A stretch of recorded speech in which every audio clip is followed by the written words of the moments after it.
Nous sommes le 12 avril 2020. Vous écoutez La Route du Chemin, la radio libre des cannes à sucristes, épisode 8, en direct de nos domiciles respectifs. Et c'est parti. Confinement oblige, ouais. Tout à fait. Faut passer la bière avec Guillaume, s'il te plaît. Ouais, bien sûr, tiens. Tu veux quoi, une goudale ou Non, laisse la goudelle pour Benjamin. D'accord. Là, je te passe la craft alors. Merci. Bon, l'envoi, elle arrivera dans quelques jours. C'est un peu le problème. C'est ça. Puis c'est pas tellement prioritaire. On fait pas semblant.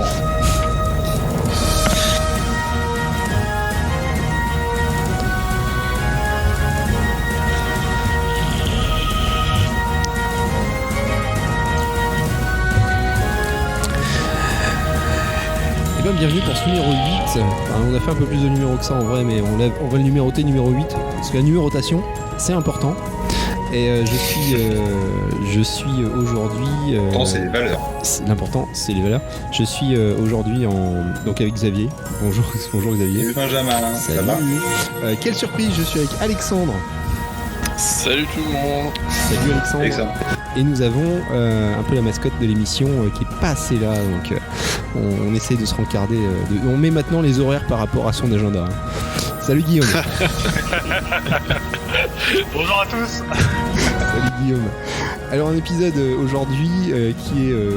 je pense on a voulu se faire ce numéro aussi parce que vous devez vous sentir un petit peu peut-être déboussolé chez vous. Je pense que la plupart d'entre vous, vous avez passé le pli et vous avez trouvé des façons de pas trop déprimer. C'est une connerie, hein. Les gens sont pas malheureux en confinement. Bah, ils sont jamais été aussi heureux.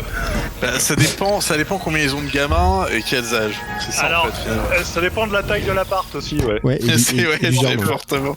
Perso, moi je suis un peu casanier de base, donc bon. Quand t'as une maison de 300-400 mètres carrés et un jardin, ça passe crème. Hein. Ouais, Voilà, ça va, si ouais. t'as 4 gamins dans un 2 pièces, c'est moins sympa. Merde. À mon avis. Le seul truc, c'est quand je fais un C'est tennis au fond du jardin, les mecs dans les apparts qui ont du vis-à-vis sur mon tennis, ils font un peu la gueule. C'est un peu le truc. Bah ouais. Quel enfoiré. Bon, Donc, donc liste financée avec les adhésions de la dernière route du Rhum qui n'aura pas lieu du coup. bah c'est non ça c'est Exactement. bah c'était sur l'année fiscale 2018 que j'ai pu construire le truc. Sur la 2020, c'était plutôt chez toi que ça devait se passer, Xavier. On verra. Ah, c'était ça le jardin que t'as planissé enfin. Bon, du coup, c'est tout à Partagé. fait cryptique parce que vous n'avez pas du tout compris de quoi on va parler. On va parler en fait de comment continuer à faire du jeu de plateau et jouer de manière sociétale avec des copains, mais chacun chez soi. Donc, on va parler de comment faire, continuer à jouer à nos jeux compliqués tout en étant à distance, séparés par des lignes réseau. Mais d'abord, je pense qu'on peut faire un petit point route du Rhum, Xavier. Eh bien, tout à fait, comme je ne l'ai pas du tout spoilé il y a déjà quelques semaines, bien évidemment, on a choisi d'annuler la prochaine route du Rhum qui n'aura pas lieu. Ce n'est que reporté. On a laissé la possibilité aux gens de soit se faire rembourser tout de suite, soit de garder un avoir, soit de se décider plus tard.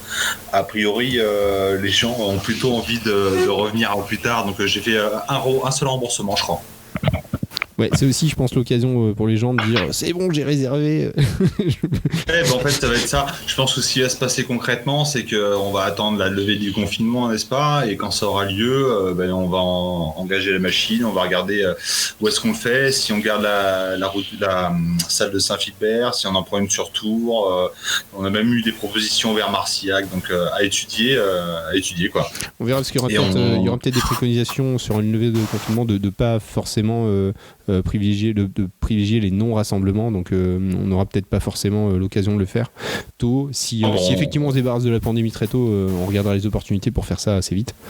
On va étudier le truc, ouais. Et à ce moment-là, quand on saura qu'on aura quelque chose de concret, on l'annoncera et les gens qui vont en avoir seront prioritaires et il restera du coup très peu de place sur la prochaine route du Rhum. Ça va partir très vite, je pense. Ouais.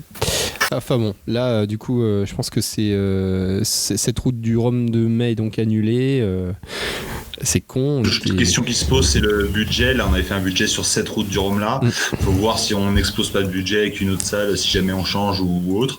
Ce qu'on s'était dit, mais on le saura quand on aura les chiffres, c'est que si ça dépasse très légèrement, l'asso prendra en charge la différence. Si c'est trop significatif, on demandera aux gens de rajouter un peu. Et si c'est beaucoup moins, c'est pareil, on remboursera les gens. on fera au mieux comme d'hab. Du coup, pour les menus, vous vous démerdez. Hein. Vous regardez ce qu'il y a dans le frigo, vous faites à bouffer, mais il y aura pas de traiteur ni rien. Voilà, il faut enchaîner hein, sur ma blague de merde parce que sinon on va faire J'ai pas compris. On n'a pas compris. merde. Voilà. Putain, Très bien, merci Benjamin. Bah, je l'ai fait. J'ai fait, bon, j'ai pas compris celle-là. Et ce qui est bien, c'est qu'on ne coupe pas au montage chez Non, nous. c'est ce que j'étais en train de dire. Jusque là, je faisais pas de montage, c'est con. Hein. Bon, allez, Oh mon dieu. on va pouvoir passer sur le sujet principal.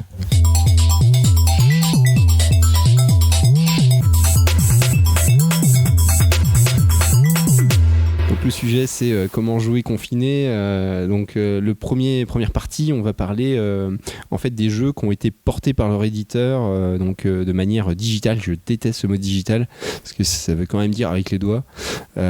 Sur des versions numériques avec vraiment transposition du moteur de jeu et avec un moteur graphique des fois un peu chatoyant. On en a testé quelques-uns, il y en a qu'on pratique assez régulièrement. Donc je pense qu'aujourd'hui on va en parler principalement de 3. Tous les éditeurs maintenant s'y sont mis. Hein. Si vous regardez tous les jeux grand public existent hein, en version numérique, les Carcassonne, je sais pas, Ticket to Ride, etc. existent en version numérique. Donc la première solution c'est vous adorez Terraforming Mars mais vous vouliez jouer au hasard, vous voulez y jouer dans de bonnes conditions. Que vaut le portage Terraforming Mars par je sais Asmodee Digital, je sais plus qui a fait ça, Terraforming Mars, et il est disponible. C'est Asmodee disponible. Oui, c'est Asmodee qui a fait une bonne partie des portages quand même, Benjamin, dans ceux qu'on va présenter ce soir. Ok, donc là du coup il est disponible sur Steam, je crois maintenant sur Android même. Et tout ça c'est cross-plateforme, donc on peut jouer d'une plateforme à l'autre avec les uns les autres. Est-ce que vous y avez joué? Qu'est-ce que vous pensez de ce portage qui est je crois de l'ordre de 20 €, je crois, sans promo? Alors actuellement, moi je l'ai trouvé à 7 € sur Instant Gaming, je crois qu'il est toujours à ce prix-là. Donc c'est une clé qui coûterait 7 balles et on peut la relier contre Steam. Donc c'est plutôt intéressant. Ah ouais. D'accord, merci pour le tips du coup. Avant d'acheter le jeu, je m'étais dit 20 balles, putain, pour un jeu de plateau numérique, c'est cher. C'est le prix que j'ai mis pour acheter ce site et j'avais pas forcément envie de raligner 20 balles pour acheter Terraforming Mars. Mais il y a le réseau Canal Sucré qui dit il est sur Instant Gaming, tout ça. Donc je suis allé voir, effectivement, il y a des clés et 7 balles, c'est plutôt honorable, je trouve. Ça va. C'est le prix que ça devrait valoir. On voit chez Asmodee Digital, de toute façon, il y a deux prix. Enfin, il y a 10 balles pour les jeux type Takenoko, Pandémie, donc les Carcassonne, donc les jeux qui n'ont pas un moteur derrière de trop violent. Ticket to Ride aussi, donc c'est quoi, c'est en français les Aventuriers du Rail. Les Aventuriers du Rail, merci. Il y a même donc après il y a des jeux encore moins chers. Alors, j'imagine Colt Express, Mysterium, c'est des choses qui normalement sont pas violents en termes de moteur, de calcul d'IA. C'est surtout IA, je crois, qui joue derrière. Après, tout de suite, les gros jeux, donc les jeux un peu IA, un peu avec du graphique et tout, c'est plus de 20 €.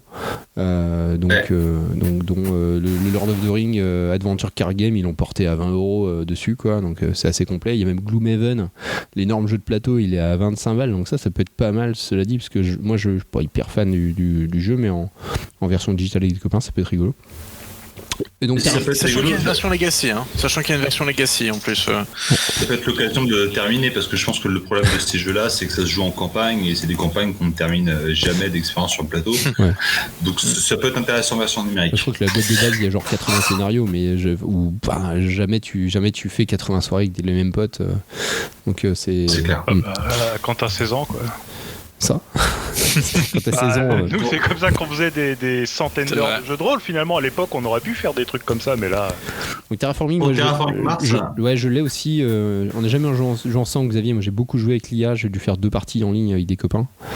Donc tout le jeu est plutôt bien porté au niveau des règles. Il y a aussi les variantes de draft. Moi, je mettrais un bémol sur le bien porté, tu vois, mais bon, on va en parler, on va détailler ça. En sachant qu'il n'y a aucune extension qui est portée aujourd'hui, donc pas Prélude, qu'on a. Vous réécouterez l'épisode 6 de La Route du Chemin, mais donc Prélude pour nous c'était essentiel, et donc les autres extensions ne sont pas portées non plus, donc il n'y a qu'un plateau. Voilà. Ensuite, graphiquement, il fait donc le job. Aucun des combien 5, 6 5 je sais même plus. Il y avait 5 extensions. Il y avait 2 autres plateaux. Et, non, mais ça va venir. Si le jeu marche, ils vont les sortir, mais. Ça traîne un peu. Ouais, il a déjà 2 ans le jeu quand même. Le numérique ? Ouais. Le numérique, il a déjà 2 ans. 2 ans. Puisque en fait, moi, alors j'y ai jamais joué. Je m'étais renseigné sur Steam. L'année dernière, tu vois. J'avais été voir sur les commentaires Steam. Il se fait d'ailleurs un peu défoncer parce que les bugs. Il y a des petits bugs visiblement qui sont récurrents depuis le début. Et puis il la corriger, qui ne corrigent pas quoi. Et en plus 20 balles c'est quand même assez cher. C'est ce que j'allais dire. Il n'y a pas de 3D, il n'y a pas d'effets spéciaux, ils n'ont pas fait d'animation, rien du tout. Un peu plan-plan comme apparemment portage, ça sonne un petit peu comme on a fait le jeu pour faire du blé quoi. Et pour le coup, moi 20 balles, j'étais pas prêt à l'acheter, pourtant je suis fan du jeu. Faut dire que je venais d'acheter Site qui valait le même tarif. 20 balles, c'est quoi ? C'est la moitié du prix du jeu, globalement. C'est peut-être un peu au-dessus de 40 balles, ça va être à 45 balles, 50 balles peut-être. Moi aussi, je trouvais ça cher pour une version numérique. Je sais pas combien sont les développeurs, ni si c'est un gros projet, etc. Et pour le coup, après l'avoir essayé, je trouve effectivement que 20 balles, c'est cher. Le jeu est bien. Il marche, il tourne, il y a quand même des bugs et des problèmes de manip vraiment gênantes dans le jeu. Un exemple tout bête, quand des fois on ne peut pas accéder à ses cartes. Dans le tour des autres, ces cartes ne sont pas toujours visibles. Et ça, c'est un bug. C'est-à-dire qu'à 4 ans, ça se passe bien. Et puis, des fois, tu passes un tour complet sans voir tes cartes. Ouais, pire que ça, moi, ça m'est arrivé pendant mon tour. Ouais, tant que c'est pas notre tour, en fait, ça m'est arrivé. C'est très difficile. On peut consulter quand ça fonctionne nos cartes, mais on peut pas aller voir quelles sont les options disponibles avec notre jeu, en fait. Donc, si on pourrait remplir tes objectifs ou tout, c'est pas possible. En fait, il faut vraiment attendre notre tour pour voir. On peut voir ses cartes, mais il y a des moments où ça bug et on ne peut pas consulter ses cartes. L'autre problème qui est vachement gênant, c'est que dès qu'un joueur valide une action, alors que tu étais par exemple en train de regarder tes cartes, pouf, ça t'éjecte. Du coup, ton premier réflexe, c'est de retourner voir tes cartes, sauf qu'il y a 2-3 validations qui se suivent et il y a des moments dans la partie où tu ne peux pas consulter tes cartes. Et moi, ça m'est arrivé également pendant mon tour, et là, c'est un tour de perdu. On sait ce que ça peut coûter à Terraforming Mars. Après, je trouve l'interface... ça fait chier. Ouais, je trouve l'interface après plutôt bien faite, parce qu'il y a les objectifs en haut, on peut rapidement voir si on peut les remplir ou pas. Faut avoir le réflexe d'aller cliquer dessus et aller voir si on peut les remplir régulièrement. Quand on voit quelle carte jouer, on voit à peu près pourquoi, nos bonus, les badges, ça c'est assez simple, il y a un récapitulatif de nos badges. Ça par contre c'est pas mal. Effectivement, on peut voir nos badges, on peut voir les cartes jouées par les autres. Moi je sais qu'avant je n'allais jamais voir quand je jouais sur le plateau, moi je suis assez centré sur mon jeu et j'ai tendance à regarder effectivement un peu plus ce que fait l'adversaire sur la version numérique. Après il est sobre, le plateau est plutôt joli et très facile à lire. Il y a très peu d'effets. Les océans sont vraiment dégueulasses. Ouais, après les textures sont pas folles. Et je vous encourage à zoomer sur les océans, on voit les poissons. Oh. C'est essentiel. Voilà, donc Terraforming en gros, je sais pas si tu as d'autres trucs à dire, mais je trouve portage plan-plan, par contre très fonctionnel, qui vaut pas les 20 balles. Donc si vous le trouvez, donc je dirais si vous êtes vraiment un joueur Terraforming, vous avez besoin d'y jouer et vous avez envie de jouer avec pas mal de gens qui l'ont, donc ça vaut aussi le coup de le prendre parce que pas mal de gens l'ont. Si vous le trouvez à 5-7 euros, oui carrément allez-y. Ça marche, ça fait le taf, je suis d'accord. Ouais. 5-7 euros, ça les vaut. Ouais.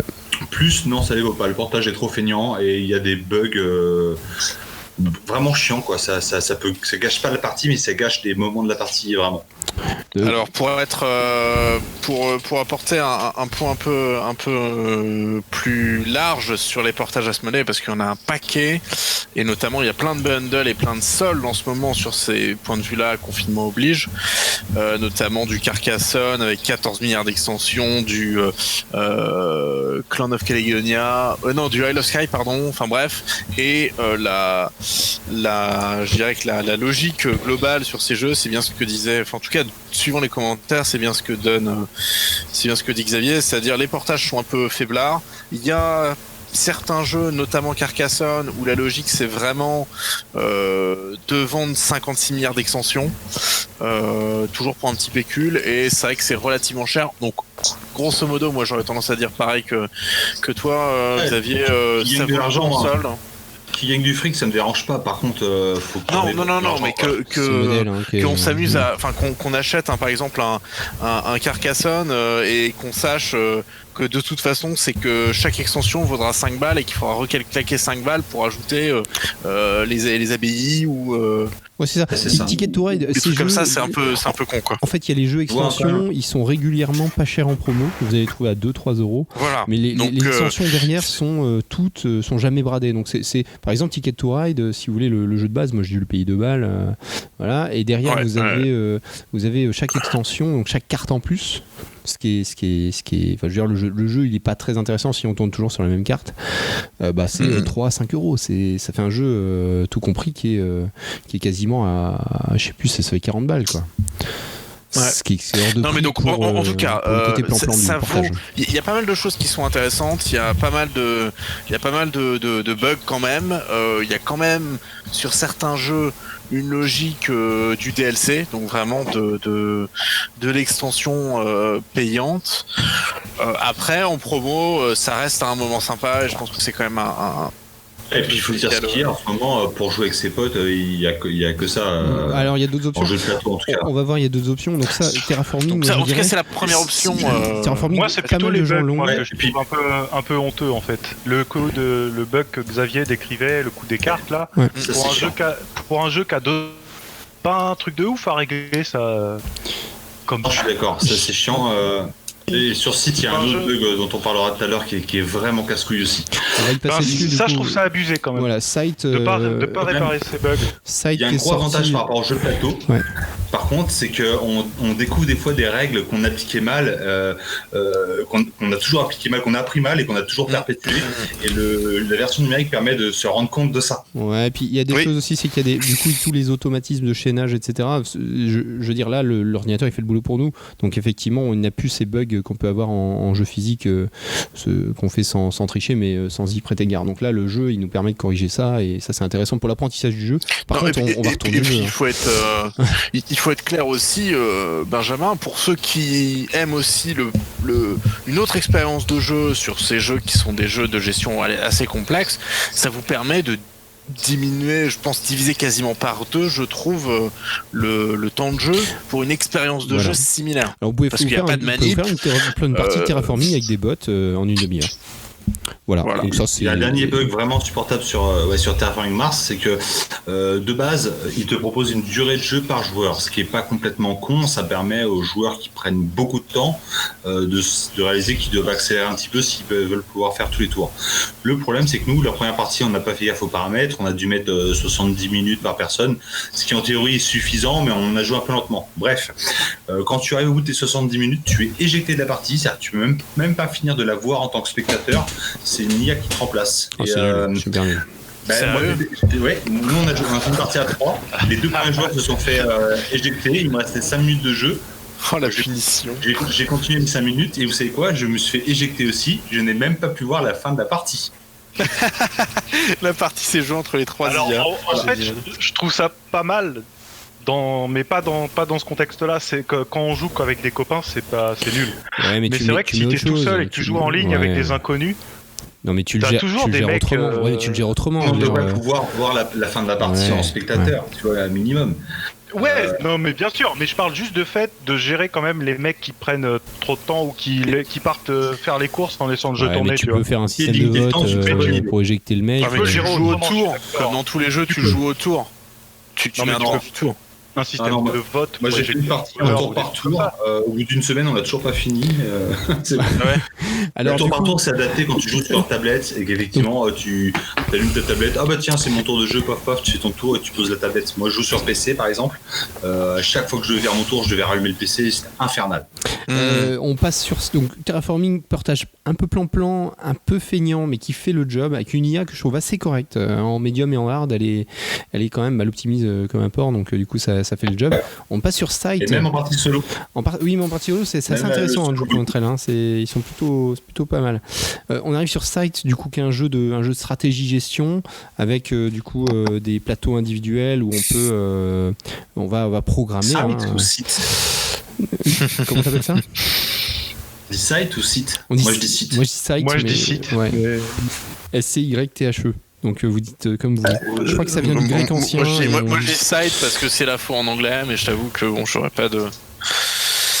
Donc c'est un jeu où on est dans un espèce de mood communiste uchronique où on se met sur la gueule, où on se met pas tant sur la gueule que ça. C'est pas vraiment un jeu d'affrontement. Il y a pas trop d'affrontements, je trouve. Il y a un petit peu. La guerre a son importance, mais c'est pas forcément l'axe de jeu à favoriser. Ça peut l'être, mais ça dépend vraiment de la situation. Mais pareil, chacun son tour, on va jouer. Donc là, c'est un peu comme Terraforming, pas du tout comme les jeux où on joue en parallèle. Terraforming, on va préparer un petit peu notre coup en parallèle. Là, il faut aussi tu vas savoir quelle action faire au moment où tu joues. T'as pas beaucoup d'actions, donc c'est un jeu où chacun va jouer une minute, une minute 30. C'est vraiment un jeu qui se réfléchit 1 voire 2 tours en avance. C'est plutôt intéressant. Et puis là aussi, le tour de jeu est assez rapide, surtout en début de partie, parce que t'as une action à faire, tu la fais suivant. Donc si comme moi t'avais pas révisé les règlements, tu vas mettre 2 minutes au début, mais si ça roule et que tu connais les règles, en 1 minute 30, t'as fait ton jeu et c'est le suivant. T'es gentil. Hein. Honnêtement, moi je connaissais pas les règles. J'avais fait un débunkage de règles avec Guillaume, je crois. On n'avait pas fait une partie complète. J'ai vraiment découvert Site sur la version numérique et j'ai fait 3-4 parties contre l'IA et je me faisais exploser et je comprenais pas, ça me paraissait pas mal ce que je faisais. Et en fait, c'est le nombre de parties qu'il m'a fallu pour comprendre le jeu, surtout comprendre comment on compte les points. Mais ce qui en fait plutôt un bon jeu, c'est-à-dire qu'il y a une vraie profondeur et on prend plaisir à refaire des parties et à les enchaîner, quoi. Alors du coup, le portage en lui-même, bon jeu, portage en lui-même, c'est pareil. Autour des 20 balles, tu peux le trouver. Donc moi, je l'ai eu à 10 balles en promo. Donc portage. Pour le coup, je trouve qu'il mérite plus ses 20 € que Terraforming Mars. Au niveau de la réalisation, il est un petit peu au-dessus, je trouve. Ils sont pas fait chier, c'est un plateau tout simple. Les meeples, ils ressemblent à des meeples. On a une vague option pour les cocher pour qu'ils soient peints. Ok, c'est pas fou, mais est-ce qu'on attendait plus d'un jeu de plateau numérique? Je sais pas. Moi, j'aurais aimé des petites animations, mais bon, je découvre un peu le jeu de plateau en même temps que le confinement. Donc, moi, je trouve l'interface quand même moyennement claire parce que au début, tu mets quand même 15 ans à retrouver sur quel panneau il y a telle info de score, telle info d'objectif. C'est pas. Je suis pas d'accord. En fait, quand tu connais le jeu, c'est bon, tu sais où la trouver, mais c'est vraiment pas évident, quoi, la façon dont ils ont rangé les choses. Il y a beaucoup trop d'onglets, beaucoup de choses. Il m'a fallu 3-4 parties. Ouais, ça. Ah, je trouve ça plutôt pas mal. Il m'a fallu 3-4 parties pour m'y retrouver. Effectivement, il y a beaucoup d'onglets, même pour suivre les points des adversaires, comment ils ont des étoiles, les ressources qu'ils ont, etc. Honnêtement, les 2-3 premières parties, je m'en suis pas du tout préoccupé. C'est vraiment pour ça que je me faisais bien toller. Maintenant que je connais bien le jeu, j'ai dû faire facile 15-20 parties. Je trouve ça plutôt bien branlé. Je trouve un des trucs bien, c'est que le score est chiant à calculer et en live. C'est un des trucs complexes de Sight, donc du coup là c'est bien parce qu'on a le tableau de bord où on voit les étoiles, on voit où on est, on comprend le calcul avec les multiplicateurs qui sont liés à notre popularité et ça se calcule, l'ordinateur il fait le job, quoi. Tout à fait. Et puis l'avantage, c'est qu'on n'est pas comme à Terraforming Mars où Terraforming Mars, t'as tout joué, t'as plus d'action, tu dois cliquer pour dire fin de mon tour, même si t'as plus rien à faire. Ouais. Alors là, là encore c'est pareil, on peut fouiller un peu dans les paramètres, t'as une option pour faire fin de tour automatique, mais les 2-3 premières parties qu'on a fait, c'était assez pénible. Il y en a, c'est ah merde, c'est au bout d'une minute, on pensait qu'il réfléchissait, en fait non, il n'avait pas validé la fin de son tour, ce qui semble un peu ridicule. Donc au final, je trouve également un petit peu plan-plan, notamment sur l'interface. Après, ils ont porté les extensions a priori, qui sont des DLC, mais on peut très bien jouer. L'extension, ouais, le jeu est bien profond. Oui, c'est pour rajouter 2 joueurs. D'accord, ok. Donc on peut jouer à 5 japonais, je sais plus quoi. Ouais, c'est pour jouer à 7 l'extension. Ouais. À 5, je trouve déjà le jeu est peut-être un peu long à 7. C'est déjà pas mal, 5, quoi. Je trouve. Version numérique, franchement, une partie, c'est très rapide. Justement, il n'y a pas l'installation de plateau. Tout est prêt tout de suite. j'avais peur que ce soit un jeu qui dure 3 heures et franchement, non, je fais des parties des fois contre l'ordinateur.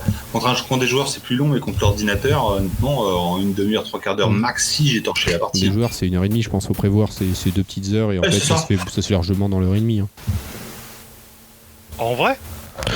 Complètement. Ouais, 5, ouais. En fait, 5 en vrai ? Ouais, mais tu vois, t'as pas l'installation de plateau. 1h30 En vrai, à 5, c'est plus long, c'est vachement plus long. Ouais. Bah c'est ce que je dis en fait.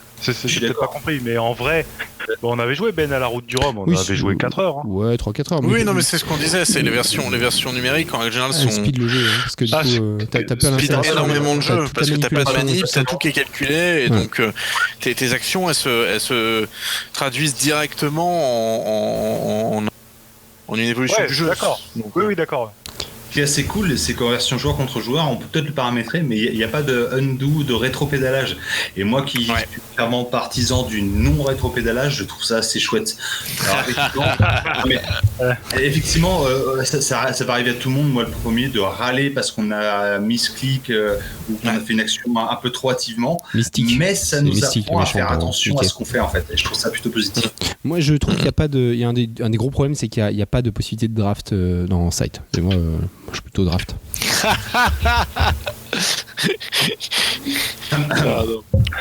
Allez, avançons. C'est faux en plus, c'est faux. Quand tu arrives à l'usine, le premier joueur draft. C'est vrai. On recommande ce portage. Je dirais, comme on est pas mal à l'avoir, c'est pareil, Terraforming Site, on est pas mal à l'avoir. Vous trouverez des parties dans la communauté de la route du Rhum. Oui, pour savoir, on a créé une bulle de discussion Facebook pour ces 2 jeux-là. Et dès qu'il y en a un qui est chaud, il la propose et il se trouve les joueurs assez rapidement. On en parlera à la fin. Du coup, on le recommande. 20 €, c'est un petit peu élevé. Si vous le trouvez à 10 €, allez-y. Vraiment, c'est un portage qui vaut ces 10 €. 15 € si vous y jouez régulièrement. Je trouve toujours ça un petit peu cher. Il n'est plus en promo, malheureusement. Ouais, non, après, j'ai 20 balles, j'aurais pas payé moins, mais j'ai pas regretté. Ouais, je trouve qu'il vaut plus les 20 balles que Terra. À 10 balles, je suis super payé content. 13 €, je crois, avec l'extension. Quand c'était en promo sur Steam. Ah ouais, j'ai l'extension, ouais. C'est 13 € Moi, ce que je trouve dommage sur ces 2 jeux, tu vois, c'est bête, ça sert à rien, mais j'aurais aimé des petites animations, des petits soldats qui bougent. D'accord. Je suis d'accord. Parce que tu vois, pour un jeu, par exemple, un jeu qui est un jeu de plateau, qui a été porté sur PC, tout connement, vous connaissez tous Blood Bowl, bah ça rajoute vachement quand même. Mais c'est vraiment un jeu Blood Bowl, alors que c'est pas une simple adaptation pour moi. C'est un jeu à part entière. Non, c'est une adaptation des règles. Oh non, ils sont pas vraiment allés au-delà. Ils ont ajouté des petites notions de championship. Il y a des commentaires. Non, c'est les règles. C'est les règles de base. C'est la 6ème édition des règles. Ouais, il y a quelques trucs un peu modifiés. Ouais, mais t'as du public, t'as t'as les commentateurs qui disent de la merde, t'as les joueurs qui bougent, qui font des trucs. Ça sert à rien en vrai, mais ça rajoute quelque chose. Ça en fait un vrai jeu. Tu te dis, je vais payer 35-40 balles et ça les vaut. Je pense, Guillaume, ils ont retranscrit tous les petits commentaires. C'est dans le bouquin de règles, t'as des commentaires justement des commentateurs et tout. Ils ont retranscrit ça dans le jeu. Ça faisait partie de l'univers du jeu de plateau pour moi déjà. C'est ça. Ouais, mais c'est ça. Mais du coup, c'est bien adapté. C'est possible de faire quelque chose comme ça avec. Tu peux rajouter une petite musique derrière ou j'en sais rien, faire les mechas qui bougent, tu sais, c'est vrai, des trucs animés, franchement ça serait tellement bien, tu sais, des mecs à la Warhammer 40 000, ça le ferait grave quoi. Tu sais, on est quand même c'est des arbres quoi. C'est ça, on n'est plus dans les adaptations telles quelles, on n'est plus dans les années 90 où on se refaisait du Catan et il y avait rien, il y avait le jeu, le plateau et c'était tout. Il y a eu un paquet de jeux comme ça. Est-ce que Oui, Alexandre, excuse-moi. Non, vas-y, continue. J'étais juste en train de dire que bon, dans le, on est quand même maintenant un développement du jeu vidéo qui fait que ils peuvent s'approprier un peu plus le jeu que simplement dire. C'est pas juste le porter que simplement le refaire tel quel. Avec un moteur réseau, effectivement. Ils peuvent le refaire tel quel s'il est bien fait, si les règles sont bien équilibrées, c'est pas un problème. Mais rajouter des petits trucs visuels, ça rajoute à l'immersion et t'as pas l'impression que tu payes 20 balles dans le vide non plus, même si t'adores le jeu, tu vois. C'est une question de justifier le prix. Ouais. C'est qu'on on a acheté le jeu parce qu'on joue depuis chez nous. Ouais. Et effectivement, quand on achète la version numérique, on s'attend peut-être à un peu plus de support numérique, effectivement, un peu plus de visuel. Parce que là, il y a la musique, c'est cool, mais ça suffit. Le truc, c'est un portage plan-plan du jeu qu'on a déjà acheté globalement. C'est un peu emmerdant du coup de payer 20 balles alors que c'est juste un portage plan-plan du jeu qu'on a déjà acheté. C'est le genre de truc qu'on devrait limite avoir gratuitement en achetant le vrai jeu, tu sais. Ouais. Je suis assez d'accord que ceux qui ont le vrai jeu devraient le payer moins cher. Ah, ça c'est clair. Ouais. Bah ouais, en fait. Ouais. Non, mais complètement. Parce que dans le jeu, c'est sûr, moi je préfère jouer en vrai, comme les jeux de rôle, on en parlera après des jeux de rôle, mais t'achètes du concret en fait. Il faut payer le travail des développeurs et tout, c'est sûr, c'est vrai que ça reste moins cher que le jeu de plateau, mais merde, dans le jeu de plateau, je peux le mettre sur mon étagère, j'ai plein de matériel dedans, j'ai des cubes, j'ai des pions, des figurines, des cartes. Au-delà, si t'as déjà payé la boîte, oui, t'as déjà payé une partie t'as payé ta partie au développement du jeu en le finançant, donc pourquoi tu repérais ça Le travail des développeurs, des mecs qui l'ont foutu sur Steam, ça a pas été un travail de ouf, hein. Je suis d'accord, j'ai l'impression que c'était porté par je dirais pas ça pour site, mais pour Terra par les intérimaires en fait. Ouais, un stagiaire graphique. Alors du coup, tu voulais parler de Takenoko un petit peu, Xavier, je crois, qui a été pratiqué. On devait avoir un expert Takenoko qui devait être là, mais il n'a pas voulu venir, donc je vais en parler brièvement. Attends, il a pas voulu ou il a pas pu? Il a pas voulu. Pourrait-on avoir son nom en direct? Non, je dirais pas son nom. Par contre, je peux dire que ça commence par un Y et que ça finit par Johan. Quel bâtard! Quel enfoiré! Johan qui a été un des 10 meilleurs chroniqueurs du podcast, donc je comprends pas trop. Un de 10 meilleurs. On sent qu'on est déjà dans la taquinerie. Moi, je vais lancer un appel à tous les canasucristes. Insistez sur notre page Facebook, demandez à ce que Johan revienne en podcast. Oui, Johan revient, on t'aime. Je lance le hashtag Johan revient. Hashtag on va lancer le hashtag Twitter dès ce soir. Ouais, surtout postez tout de suite. Moi j'aimerais bien qu'il revienne. Johan revient. Ta participation au podcast a été vraiment appréciée. Je crois que t'es intervenu une fois, mais c'était super, donc tu peux revenir. Du coup, ça c'était les portages. On va dire des jeux donc avec t'as le moteur, t'as le jeu porté par l'éditeur. Deuxième possibilité pour faire du jeu de plateau en ligne, c'est d'utiliser des moteurs génériques. Donc c'est des systèmes de jeu en fait qui vont pas du tout t'émuler les règles de jeu, mais qui vont te mettre à disposition des systèmes de pions, de piles de cartes, des randomiseurs, faire des dés, des choses comme ça. Et dessus tu peux il y a là dans cette famille de moteurs génériques. Je vais en citer quelques-uns et puis Alexandre on va en parler un petit peu. Je sais pas si Guillaume et Xavier vous avez pratiqué. Juste peut-être pour expliquer le principe, c'est vraiment comme si vous aviez une table vous-même avec vos trucs et en gros vous êtes une main qui peut interagir dans cette table virtuelle, bouger des pions et c'est vraiment dans cette logique là quoi. Ça veut dire qu'il n'y a pas en fait un moteur qui te dit qui te gère les règles, c'est toi qui gères les règles. C'est-à-dire que si tu dois piocher une carte, bah tu pioches une carte, mais éventuellement tu peux en prendre 3 parce que les règles sont pas gérées. On gère juste la pile de cartes, le plateau, on bouge les pions. Voilà, je pense que c'est clair comme ça. Donc en fait il y a 2 familles de systèmes qui ont émergé. Il y a des systèmes fermés en fait qui vont développer des jeux du commerce. Et donc là on peut citer Tabletopia, il y a Tabletop Manager ou Board Game Arena. Donc vous pouvez vous créer des comptes. Vous pouvez jouer gratuitement même. Il y a une version premium à chaque fois. Hein, on peut jouer à plus de jeux, plus de joueurs. Et déjà avec les comptes gratuits on fait des choses sur Tabletopia etc. Et il y a la deuxième famille qui est plutôt côté Vassal où là c'est ouvert en fait, c'est un moteur open source Vassal où on peut nous-mêmes aller donc créer nos piles de cartes, importer nos graphismes, importer nos trucs, nos règles, nos assets et puis du coup jouer à un jeu donc du coup sur Vassal. Il y a déjà donc des fans qui ont créé des assets pour un peu d'un énorme paquet de jeux, donc même des trucs du commerce type moi je me suis fait des parties de X-Wing sur Vassal. Arkham et sur Vassal, ouais. Arkham, ouais, tout à fait, qu'on a plein. Ouais. T'as toutes les extensions et tout, tu peux y jouer, c'est gratuit, c'est open source et tu peux aller venir si t'as ton jeu. Pardon ? Vous avez testé déjà? Vassal, moi j'ai joué X-Wing sur Vassal et c'est un peu. C'est mettre en œuvre ou pas? Ouais, c'est un peu velu. Enfin, j'ai quand même passé 2 heures à voir comment ça marchait, à le faire tourner et après, par contre. C'est un peu compliqué quand même hein, pour avoir testé. Pour l'instant, je m'en suis pas encore trop sorti. Il y a quand même une logique, il faut savoir un petit peu quand même comment marche le dev, notamment sur la question de la mise en ligne des serveurs et du reste. J'ai un peu de mal de ce côté-là, donc faut un peu s'y plonger dedans et faut compter un peu de temps pour faire un tuto clair sur comment démarrer le jeu et te rejoindre sur la partie en cours. Donc c'est quelque chose qui n'est pas à faire sur les Tabletopia, les Tabletop Simulator, etc. On est sur du logiciel libre, donc du coup c'est ouvert, Ouais. il y a plein de possibilités, tu peux tout faire, tu peux même modifier le code source, etc. Il n'y a pas de souci. Par contre, oui, c'est tout de suite, faut mettre les mains dans le cambouis, c'est tout de suite velu. Donc par contre, si vous voulez faire un proto, si vous avez votre jeu chez vous et vous voulez faire un proto dit numérique, bah, je pense que c'est du coup, c'est bien, là c'est idéal. C'est mieux, oui, c'est le must, effectivement. C'est Ça me fait un penser véritable que- must. Je suis tombé dessus par hasard, mais sur Steam, il y a un éditeur de jeux de cartes. Ça, c'est pas donné, hein, ça coûte 20 balles, mais il a bien foutu. Alors du coup sur Steam, il y a Tabletop Manager. Après, là pour le coup, Vassal le fait très bien. Il y a des éditeurs Magic aussi, dans mes souvenirs, qui marchent pas mal.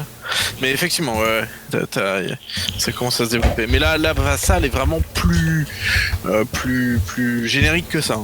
Alors sur Steam, il y a Tabletop Simulator que vous pouvez trouver, qui est un moteur de gestion de jeu plutôt super sympa, avec des beaux moteurs 3D, etc.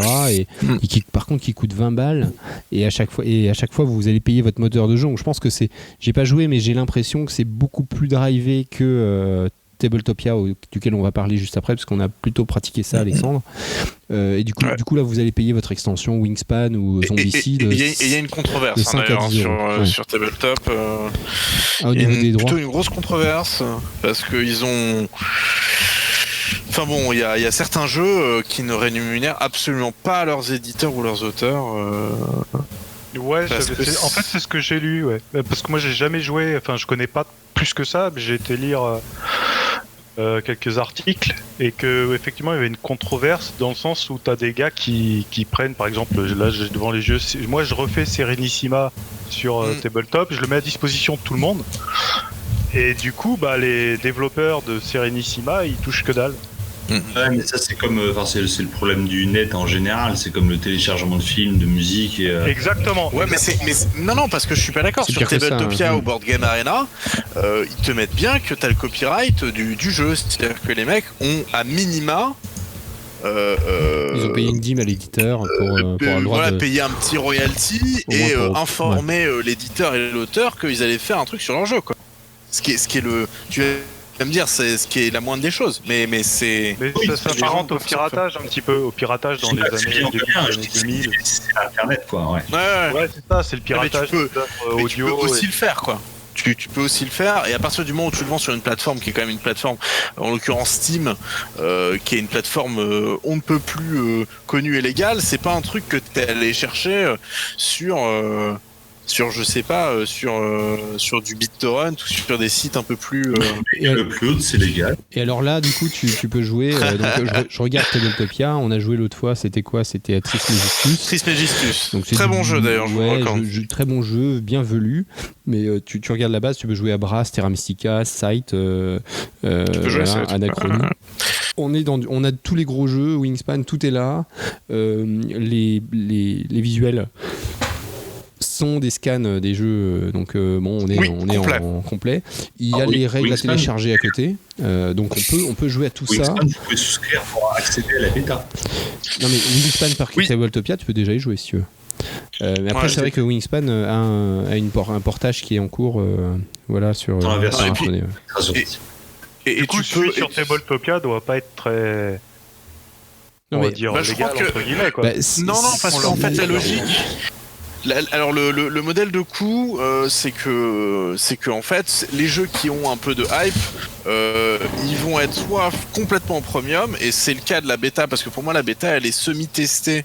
Alors je sais pas quel est le lien, mais je crois qu'il y a un lien entre la version en cours de dev de Wingspan et celle qui est présente sur Tabletopia. Alors il faudrait vérifier plus en détail, mais il me semble qu'il y a un lien. Mais c'est surtout que il fonctionne avec justement des comptes premium pour avoir des revenus, et ces comptes premium en fait sont généralement, plus le jeu est hype, plus il a de chances qu'il... Non, mais en premium, ça veut dire quoi? Ça veut dire que tu auras accès au jeu, mais seulement avec un nombre de joueurs dédiés, c'est-à-dire généralement 2 ou 3 et pas le mode solo ou à 4. Ou alors ça veut dire que tu auras, sur Anachronie, tu auras que une version starter ou un placement débutant, et les placements expert ou des extensions supérieures, tu les auras pas tout de suite, quoi. J'ai une question sur Tabletopia que je connais pour le coup pas du tout. Est-ce que c'est abouti, ou est-ce que c'est vraiment du générique? C'est-à-dire que quand on voit bien que dans un jeu comme Terraforming Mars, par exemple, il te propose automatiquement les actions que tu peux faire, il va te proposer tout de suite, quand tu joues une carte, de placer ta ville. Est-ce que c'est pareil sur Tabletopia, ou est-ce qu'il faut tout faire? Pas du tout, faut tout faire. C'est comme si tu étais à table avec les copains. C'est ça, ouais. Voilà, donc il faut vraiment connaître les règles. La seule chose qui est faite, c'est que... Voler dans la banque discrètement. Bah, tu peux, si tu déplaces mal ton pion, le jeu va pas le contrôler. Pour Matic, je sais pas si tu connais Cocatrix. Non, mais pour le coup, c'est-à-dire qu'on peut potentiellement tricher, même si c'est quelque chose que je n'aime pas du tout, ça rend le truc un peu intéressant. Oui, mais normalement, t'as un chat qui va marquer Tolda qui a pris une carte. A pris une carte, tu fais alors, et puis t'as quand même un truc qui est sympa, c'est que en fait la seule chose qu'ils font qui est dédiée au jeu, c'est le placement initial. Et le placement initial dépend du nombre de joueurs, va prendre tout le placement nécessaire au nombre de joueurs et au type de partie que t'as fait sur ce jeu. Donc ça, il le fait tout, et il range tout seul, vu que de toute façon il s'est barré, et les rooms sont ouvertes. Enfin, quand tu as joué, tu peux potentiellement tous partir de la room, et le jeu restera dans l'état où tu l'as laissé jusqu'à ce que tu le fermes. Et en revanche, tu n'as que 2 rooms disponibles sur un compte normal, et je crois que c'est 6 sur un premium ou quelque chose comme ça. Mais voilà dans la logique, quoi. Les jeux sont payants, gratuits, c'est payant.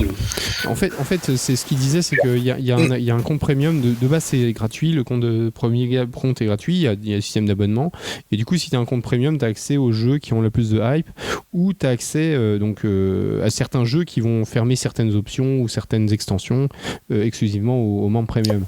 Mais de base tu peux jouer... Typiquement, prends Sight.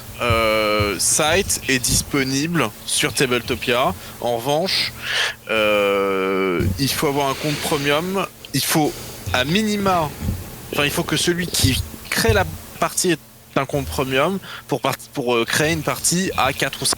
À 2 ou 3, tu peux le faire avec un compte normal, mais 4 ou 5, il faut forcément que celui qui l'ait ouvert fasse un compte premium. Un abonnement, ou c'est payable? C'est un abonnement. Ok. C'est combien par exemple un compte premium? Je crois que c'est 2 ou 3 euros par mois, quelque chose comme ça. Alors le compte Silver est 5 $, donc oui, ça doit être 2 ou 3 euros, où tu peux jouer à 6 jeux, t'as les jeux premium. Et le compte Gold c'est 10 $, donc ça doit être 8 euros, où tu as en plus des invités qui ont tous tes invités ont le statut premium. Voilà. Ah d'accord, c'est pour ça. Donc, donc, non, mais ça peut permettre, si vous êtes 5 joueurs, de prendre qu'un seul compte comme ça, et en fait ça coûte pas grand chose pour l'équipe entière, quoi. Si tu as vraiment accès à plein de jeux et que tu les payes pas, c'est pas déconnant de payer. Non, il y a vraiment énormément de jeux, et notamment, je sais pas si vous êtes familier au jeu Anachronie, qui était un des grands phénomènes, et il y a un jeu sur de la prestidigitation, qui est un jeu de l'infini. Je sais plus comment il s'appelle. Machin Strix, qui est un jeu encore plus velu que Anachronie, ouais. Et c'est pareil, tu vois, c'est le genre de jeu qui est en premium. Il y a Brass, comme disait Benjamin, qui est aussi un grand jeu, donc il s'arrange pour avoir souvent les jeux, vraiment les jeux un peu hype, y compris des Kickstarter. Ça permet de tester des jeux, je pense aussi. On a envie de tester un jeu, c'est peut-être une bonne façon de tester un jeu avant de l'acheter, parce que là il y a beaucoup de trucs, on se dit ça a l'air très très cool, on va l'acheter. Là on peut se faire une partie, 2 parties, 3 parties, et puis après effectivement si on est fan, c'est Trick et Rayon, le jeu dont je cherchais. L'avantage du jeu Kickstart, c'est qu'on n'a pas besoin d'attendre 1 an et demi avant de pouvoir y jouer. C'est ça. C'est pour ça que ça me choque pas tellement le fait que t'aies certains développeurs qui soient pas rémunérés ou. En fait, ça leur fait de la pub gratuitement si tu regardes aussi. Tu peux découvrir des jeux comme ça, t'auras jamais entendu parler, et tu peux les acheter derrière. Alors par rapport aux jeux de plateau, je suis d'accord. Par rapport aux éditions numériques dont on a parlé, les Parasmodée Digital, etc. Je pense qu'il va vite devoir y avoir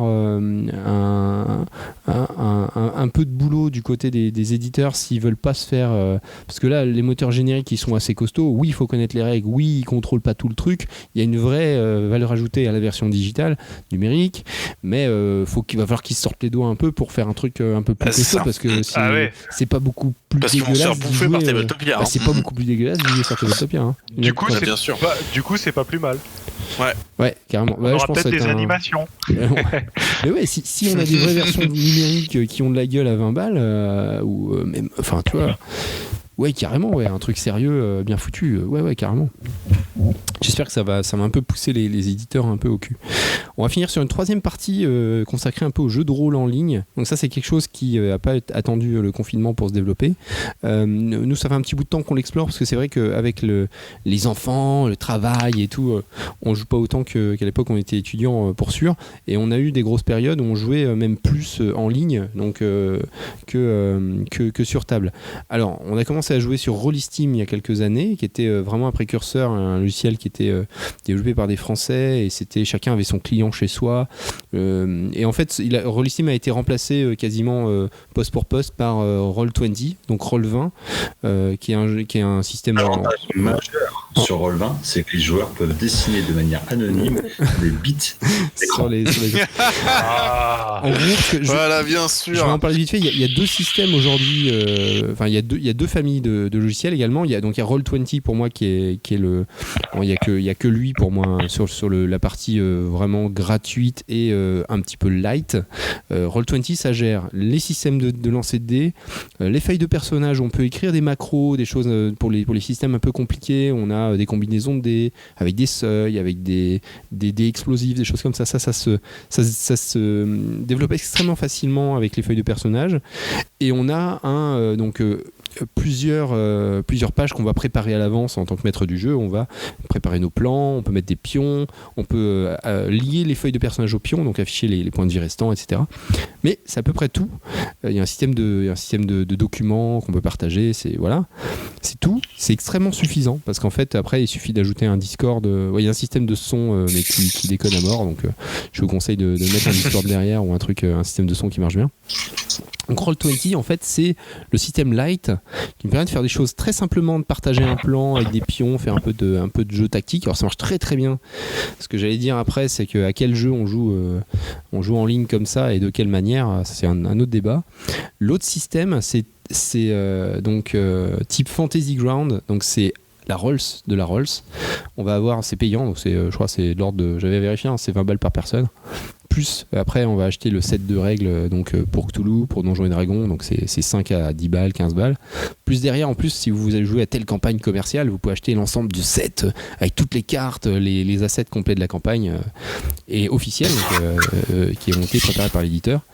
Et après le truc, Fantasy Ground, il te gère. Tu déplaces ton pion sur le truc, il te gère les lignes de vue, il te dégrise la carte en temps réel, il te fait des effets de lumière, les tirets de flèches, les machins, il te transforme ton jeu de rôle en jeu vidéo quasiment. Ça devient, personnellement, alors si vous êtes très simulationniste Donjons et Dragons, c'est vraiment exceptionnel, hein. Il y a je pense une expérience de jeu qui est phénoménale. Si vous êtes plus jeu jeu d'ambiance, vraiment jeu de rôle, Roll20 vous suffira largement, d'autant que Roll20 est gratuit. Il y a une interface un peu plus stable pour gérer la musique aussi, les ambiances, je pense, mais non, mais c'est vrai que en fait il fait très très bien le cœur du jeu. Après il a des petits à côté où on peut partager la musique, etc. Ça marche, c'est un petit peu spartiate, quoi. Après, l'expérience de jeu de rôle en ligne, il faut savoir que c'est beaucoup plus fatigant et on peut pas tenir des séances aussi longues qu'en vrai. Ça sera jamais aussi sympa qu'une partie en face. Ça fait le job parce que... Xavier, ça fait le job. Oui. Ouais, moi j'ai beaucoup de personnes qui me disent, c'était d'ailleurs ma première peur quand j'ai commencé, j'étais persuadé que j'en ferais pas beaucoup. C'était oui, mais au niveau de l'ambiance, ça va pas être terrible. Alors, comme tu viens de le dire, ça remplacera jamais une partie autour de la table avec l'obscurité, des bougies, une petite bouteille de vin, etc. Mais ça fait quand même relativement bien le job. Il faut savoir se limiter sur des parties plus courtes parce que c'est plus épuisant. On a aussi comme on n'a pas les personnes en face de soi, on a moins les réactions. Il faut faire plus d'efforts. Le maître du jeu a vraiment besoin en plus de tenir le rythme et de s'assurer que chacun participe parce que le moindre creux où on est moins joueur pendant 5-10 minutes, on est tout seul devant notre écran, donc on va se mettre vite à faire autre chose. On va décrocher beaucoup plus facilement. Donc ça, sur l'écran, on a accès à Internet. Du coup, effectivement, si le joueur décroche, il peut être tenté d'aller voir son Facebook pendant qu'il joue pas ou ce genre de conneries. Et donc, ça, on peut le ressentir pendant les parties. Il faut une discipline. C'est plus exigeant, c'est plus fatigant, donc faut limiter. Moi, je fais des parties d'1h30, 2 heures maximum. Dans 1h30 en maître du jeu en ligne comme ça, on est un peu rincé. Après, on retrouve des vraies sensations. On avance, on joue parce que on n'a pas besoin de se rassembler tous au même endroit. La logistique est très très simple. On se connecte, on joue. L'avantage, c'est qu'effectivement, tu peux jouer contrairement aux jeux de rôle sur table toutes les semaines, tous les jours sans envie, mais nous on avait ce rythme-là à peu près, on se faisait une partie par semaine. Ouais. On a pas mal joué comme ça, ce qui était impossible à faire sur une partie autour de la table. Et là, donc confinement oblige, on a des soirées libres à mort parce qu'il n'y a plus de sport, il n'y a plus rien. Donc là, moi je joue 2 fois par semaine. Hein. J'ai une petite une table et on avance et on fait des choses. Alors des fois on joue moins longtemps. On tient la cadence et puis c'est très agréable. Voilà, donc le jeu de rôle en ligne, c'est complètement faisable. C'est une autre façon un petit peu de jouer, mais on retrouve des sensations vraiment on va dire très très chaleureuses et on rigole bien. On a des vraies parties. Voilà, donc c'est vraiment à envisager si vous êtes en manque de jeu de rôle et c'est sûr que moi ça m'a permis de faire du jeu de rôle d'une manière assez régulière, ce que j'aurais pas pu faire, je pense, et pas pu rassembler autant de gens autant ces dernières années. Voilà, ça m'a permis vraiment de pratiquer. Je vous conseille largement. Taf, et puis Roll20 c'est gratuit et ça marche plutôt bien pour un logiciel gratuit, c'est plutôt bien développé. Partage de cartes, la partie MJ aussi avec les différents écrans, la possibilité de créer des fiches de personnages, de créer des objets tout en avance et de les faire apparaître au fur et à mesure pour pas que les joueurs soient spoil avant. C'est plutôt bien. Moi, je suis pas un fan des parties de jeux de rôle, mais sur table déjà avec trop de joueurs, et je trouve il faut faire attention sur Roll20 effectivement à ce qu'il n'y ait pas trop de joueurs. Je trouve ça plus compliqué à gérer 5 joueurs sur des écrans que 5 joueurs sur une table, par exemple. Ouais, je suis assez d'accord. C'est pareil, 3 joueurs, c'est le nombre magique, je dirais, en ligne, alors que sur table, jusqu'à 4 joueurs, ça roule. 4 joueurs, ça passe, mais 3 joueurs, c'est quand même pas mal. Ouais, 3 joueurs, c'est bien. Voilà, donc ça, c'était... moi, tu vois, je connais pas trop. Je connais pas trop. J'ai dû faire une demi-partie au tout début de Rollisteam avec toi, Xav, au tout début, il y a plusieurs années. Ça m'avait... Tu sais, quand t'as commencé à faire... à jouer à Donge avec Rolling Steam, ça m'avait moyennement emballé au niveau de l'ambiance, effectivement. Mais j'ai découvert, j'ai vu des youtubeurs jouer à ça, et j'ai peut-être regardé 30 heures ou 40 heures de vidéos, et ça avait l'air super cool, quoi, finalement. Après, les gars... C'est aventure Ouais, exactement, ouais. Exactement. Le joueur du grenier, tout le crew, là. Ouais, c'est marrant, parce qu'il y a après, il y a tout mode, tout un visuel, tu sais, où ils avaient leur petite tête en haut dans chaque coin de l'écran, t'avais une carte en couleur qui faisait que peut-être t'es plus dans l'ambiance et tu vas pas voir ton Facebook. Que moi, quand j'avais testé, mais c'était vraiment au tout début, j'avais juste un écran blanc et puis des voix dans un micro, quoi. Ouais, faut un peu... C'est vrai que... Nous, on fait ça sur la partie de jeu de plateau, on lance à côté une visio sur le téléphone et c'est très rigolo parce qu'on voit la tête. Voilà, par exemple, voilà. Quand tu vois la tête des autres, quand tu vois la carte en couleur avec le MJ qui place tu sais, qui fait bouger les pions, et c'était c'était plutôt pas mal finalement. Ouais. En fait, faut savoir l'animer la partie. C'est sûr que c'est pas. Il faut savoir mettre de la vie alors que vous avez pas les gens dans votre pièce, quoi. Ça, c'est sûr. Faut savoir compenser. C'est vrai qu'il y a une grosse mode c'est marrant parce que moi, ça fait des années que j'écoute un podcast. D'ailleurs, je vous le conseille, Club JDR, un Belge, Jean-Michel Abrassard, qui diffuse ses parties de jeux de jeux de rôle sur table depuis des années en fait. Il a fait toute la campagne des montagnes hallucinées. En super connu, t'as un groupe américain qui diffuse un jeu de rôle. Mais ça fait 12-15 ans qu'il fait ça, c'est très très bien. Et là, il fait la campagne l'anneau unique, donc ça me permet aussi de préparer mes scénars, parce qu'en gros, il fait jouer les mêmes scénars que moi, mais genre 2 ans avant. Donc ça, c'est top.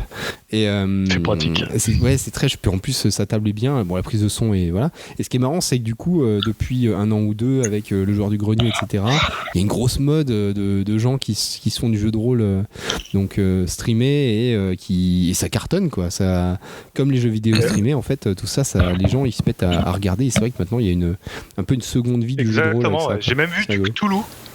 Comme ça, et c'était même niveau ambiance, c'était bien, quoi. Bah, tu peux mettre un déjà peu à jouer, scène, ça avait l'air sympa, mais même à regarder, c'était bien, tu vois. C'est pour dire. Bah ouais, mais en fait, t'écoutes une aventure interactive avec si les gens ont un peu de talent, s'il y a un peu de mise en scène. C'est ça, faut que les mecs ils aient un peu de charisme, quoi. En tant que spectateur, c'est sûr que si c'est. Le casting est intéressant. Ouais, voilà. Ouais. Mais du coup, c'est une sorte dynamique. Donc, c'est au-delà en fait du théâtre lu ou il y a de la surprise. Il y a moi, je comprends que ça marche. En fait. C'est un vrai jeu de rôle, c'est de l'impro, donc. Et les premiers, je sais pas si ça se retrouve, mais les premiers qui ont fait ça, c'était Julien Pirou sur No Life. C'est vrai. Ouais, et qui avait fait des parties un peu mises en scène où il s'astreignait à faire des parties d'une demi-heure maximum et à couper en chapitres, et c'était super. Et du coup, ça a fait des petits, donc ça c'est très très bien. On va finir, les enfants. Je sais pas si vous avez quelque chose à ajouter sur ce sujet. Confiné ou pas, jouer. Ouais, voilà. Bien sûr, tout à fait. Et on va passer à la dernière partie, et j'espère que Guillaume a bossé parce que du coup je te l'ai réservé, donc tu te démerdes si t'as rien préparé, t'improvises après le jingle.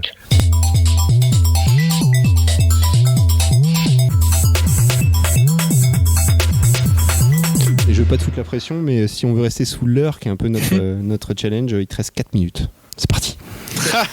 Le salaud, il a parlé tout le truc et après il dit tiens, il te reste 4 minutes. Ça c'est beau, ça. Et démerde-toi si t'as rien fait, on t'écoute.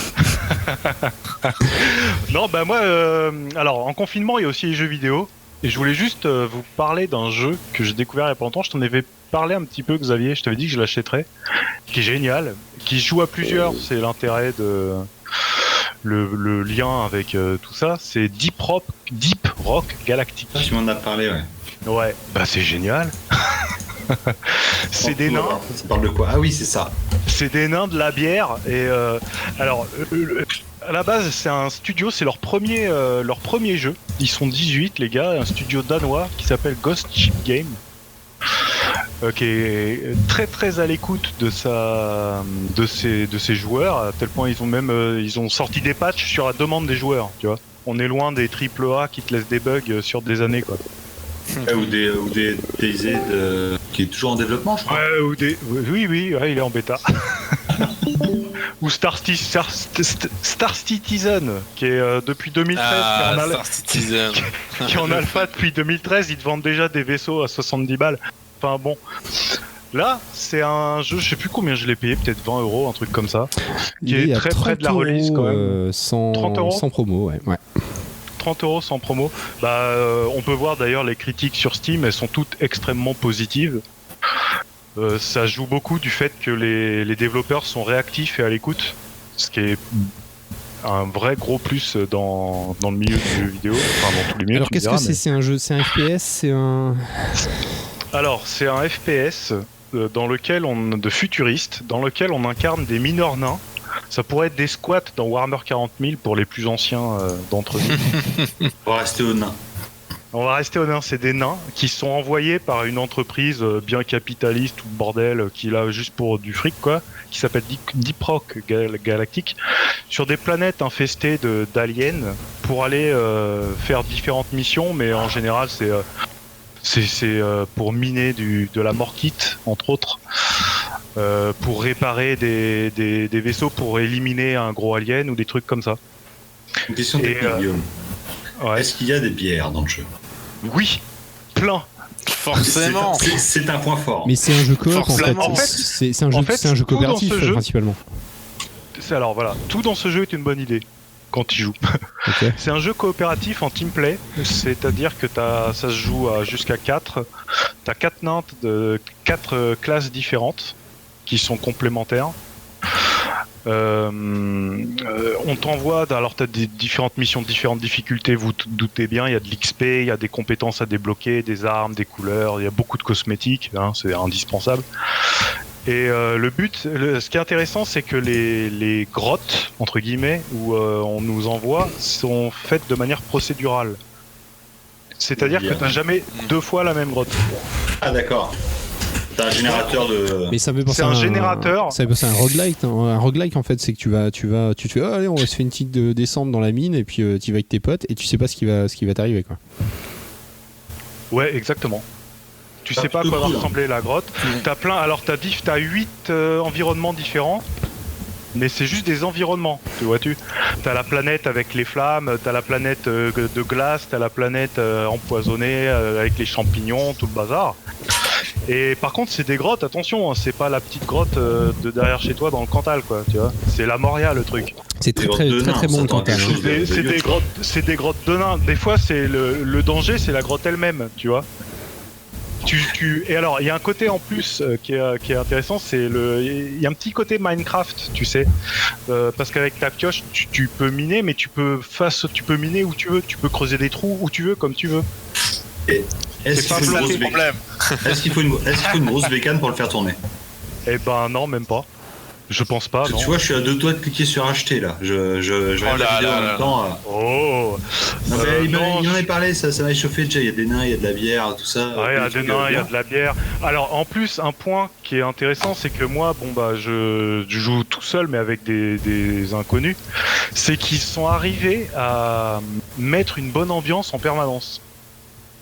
Il n'y a pas des petits Russes qui t'insultent? Non, personne. Parce que t'as toujours besoin des autres. C'est pas dommage ça? Mais ça, c'est parce qu'ils ont réussi le côté coopératif en fait. C'est parce que t'as besoin des autres. T'as toujours besoin des autres, mais en fait, t'as assez d'outils en jeu même pour ne pas avoir besoin de micro. À part quand t'es avec tes potes, mais moi, les gens avec qui je joue. Comme dans Hearthstone un peu. J'ai entendu une fois un gars avec un micro, quoi. Et ça, de toute façon, c'est la meilleure idée. Hein. C'est les jeux où t'as gardé une bonne machin, c'est que le chat est limité. Alors c'est Rocket League, c'est Hearthstone, où t'as des trucs prédéfinis pour parler avec les autres. Et du coup, hey, salut, ça va? Voilà, bonjour. Courage, bonne chance. Bah là, t'as un bouton pour saluer, pour saluer. Voilà, alors tu commences ta partie, par exemple en solo, tu vas avoir un mec qui rejoint ta partie, donc tu sais, c'est un nain qui va être propulsé dans une petite capsule à côté de toi. Tu lèves ta pioche en faisant Rock and Stone, brother. L'autre il répond Rock and Stone, et hop, tu continues. À la fin de la partie, tu retournes dans le hub principal.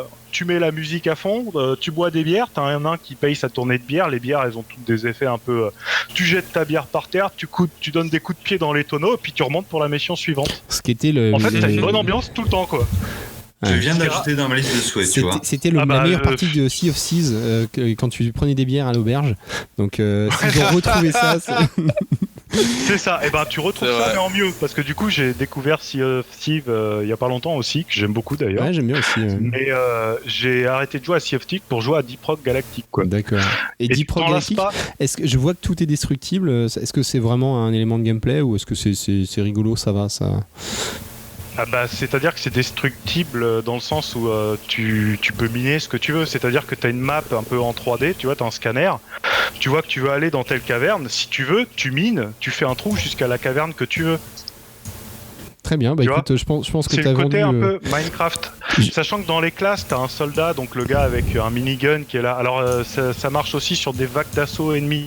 Tu vois, c'est des vagues d'aliens. Le but, c'est de jouer en difficulté haute, bien sûr. C'est là qu'est le défi. Mais comme classe, pour les vrais joueurs, t'as le soldat, donc minigun, lui qui est là plus pour canarder tout le monde. T'as le foreur, donc lui, le gars, il te fait des trous super vite, il fore la terre comme il veut. T'as le scout qui a un grappin qui met de la lumière. Et t'as l'ingénieur qui te met des plateformes. parce que les cavernes sont vraiment dangereuses des fois. C'est-à-dire que tu as des trous de 80 mètres avec du minerai à récupérer dans le mur d'en face. Donc ton ingénieur il te met une plateforme, le scout avec le grappin va miner le truc. À ce moment-là, tu as une vague d'ennemis qui arrive.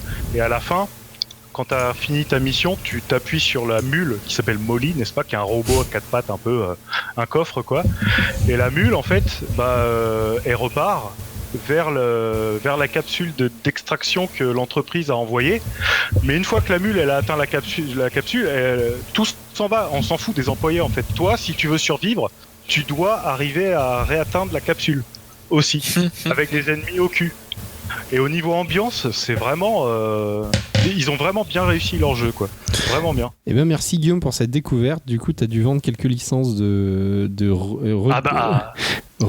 si on peut se faire ça touche une com, c'est dégueulasse. Je viens de voir qu'il est gratuit sur Emule actuellement. Ah. Très bien, putain, merci Xavier, toujours sur les bons plans. Toujours la bonne ambiance, Xavier. Merci. Bon, écoutez, on arrive à la fin de notre émission. Je vous rappelle les différents trucs. Oui, vous pouvez nous insulter sur Facebook et nous dire que notre émission est à chier. Vous pouvez réécouter l'intégrale des je sais plus combien d'épisodes sur PodCloud et sur Spotify. Et sur, il y a quoi vous l'écoutez sur quoi, vous d'ailleurs? Directo sur ce que tu... sur les mini-sites. Voilà, c'est sur les mini-sites. Après, je voulais sur le Facebook. Parce que du coup, si vous écoutez régulièrement des podcasts, vous pouvez vous abonner. Vous pouvez comme ça, vous aurez tous les trucs dès qu'ils arrivent. Pouf, vous pouvez les télécharger et les écouter. Voilà, si vous êtes un peu des junkies.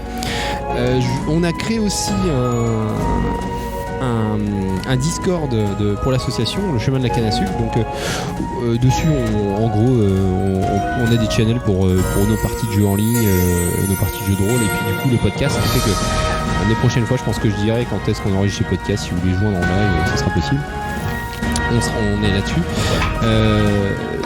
Vous pouvez aussi découvrir la route du Ciné Club. On a fait un premier épisode il y a quelques temps. On va enregistrer le deuxième la semaine prochaine. J'espère que Guillaume sera disponible. Ça sera consacré à Willow. Oh, Willow. Putain. Et c'était chaud à re-regarder. Je veux te dire, c'était compliqué. Putain la vache. Je peux te dire qu'il y a un certain Peter Jackson qui est passé par là et qui a rendu le truc un peu ringard. Mais enfin, voilà. Et sinon, confinez-vous bien. Restez en bonne santé et à bientôt. Salut tout le monde. C'est pas ringard, oui. C'est jamais ringard. J'y connais rien. C'est clair.